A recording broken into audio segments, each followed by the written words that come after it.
And one of the men who turned it into the giant it is today is UFC President Dana White, who joins us from Las Vegas this morning.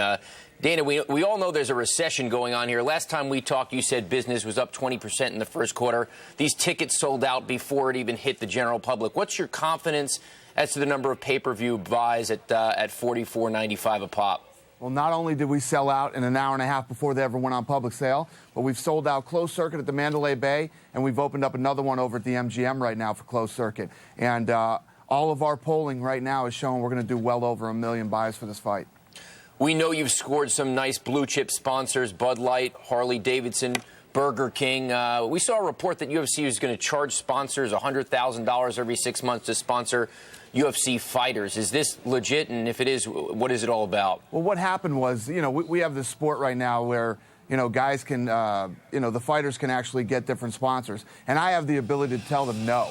So rather than tell these guys no because we have a sponsor that would be the same, we're working this thing out where guys end up just paying us a certain percentage, and then they can sponsor whoever they want.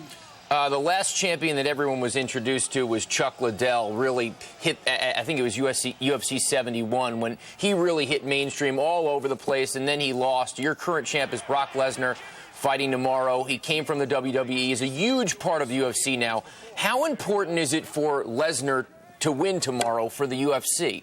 Well, you know what? That's one of the things that I was really worried about in the beginning when we first started this thing.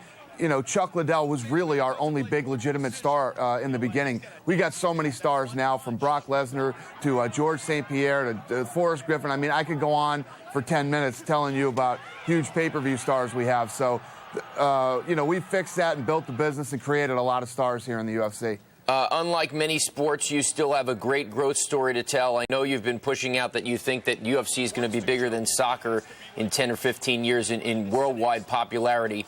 What's your greatest fear for the business?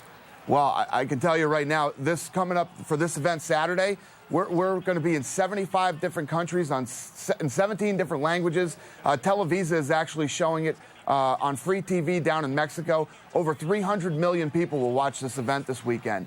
My biggest fear is time. We just, as fast as this thing is growing, there isn't enough time in the day. You have to sleep. Other businesses have to shut down and go to sleep at night. If it wasn't for time, we'd grow a lot faster. Dana, thanks so much. Let's get to some breaking news. Thank you.